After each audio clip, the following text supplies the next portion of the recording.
Okay, hello everyone. My name is Connor Wynn, and today I will be giving a speech about nonverbal communication. I wanted to begin by asking, have you ever had a situation where you're speaking with somebody and they may say something along the lines of, I'm fine, but their body language may not have portrayed that same message? They may have had their arms crossed, they may have been looking down, they may have sounded a little bit sad, but their message did not necessarily match their body language. That's a great example of what we're going to be talking about with nonverbal communication, and I wanted to begin with what we're going to be going over today. So, nonverbal communication, first off, is what we say without words. It's how our body portrays the rest of the message. We're going to be going over three main points today, and the first is, what is it? The second will be types of nonverbal communication, such as eye contact, posture, things like that. And the third will be how to use it more effectively. I believe this topic is important because it happens everywhere. You have to deal with bosses at work, you have to deal with peers at school, you have to face professors, and in every aspect of life, you're always going to be speaking with somebody and have to be aware of either your or their body language and nonverbal cues in addition to what they're actually saying. So I believe that it's important to have that awareness, and that's what I'm here to talk with you about today. I also have some personal experience with this topic, adding to my credibility.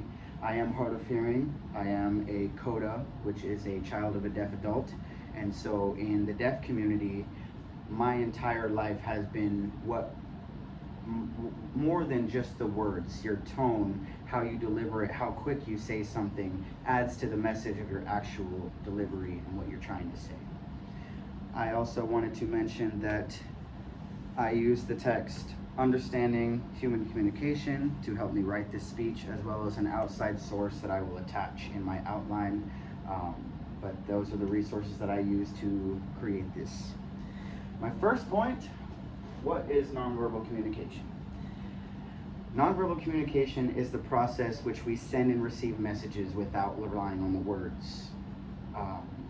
Especially like gesture or eye contact, tone, space, touch, appearance. Verbally, what you say is, you can't necessarily only take a message by the verbal cues. You also have to look at what the nonverbal cues are delivering. So verbally, what are they saying and what is the body saying? Because that's the second half of the message. A great example that I have up here on the board, two different types of ways of I'm listening.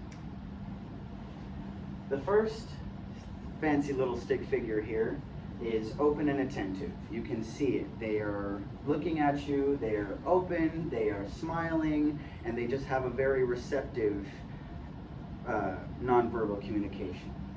This second figure here is having a bad day. I'd say that he is more closed, more distracted. He's sitting on his cell phone, and without even saying anything, because these little stick figures cannot speak, you can see the stark difference in how they're presenting themselves and how a message might actually be received. So that is my example for point one. We're going to go ahead and move on to types of nonverbal communication. The first big one is probably facial expressions. If you're coming into this speech and you're not looking like you're not very happy to be here, I don't think that would be very receptive to you guys. The second one that goes right along in with facial expressions is body language and posture. There's a big difference between being open, making contact with you, walking around, and using, I like to say, my hands to talk. Versus being slouched over, staying here, turning my back to you. Posture plays a big part in how a message can be delivered as well, how the speaker feels about what they're saying. Tone, I have another good example for this one. I'm going to use the phrase, I'm glad you're here. And I want you to look at the 3 different ways that I say it and tell me if you see a difference. You can just give me a nod.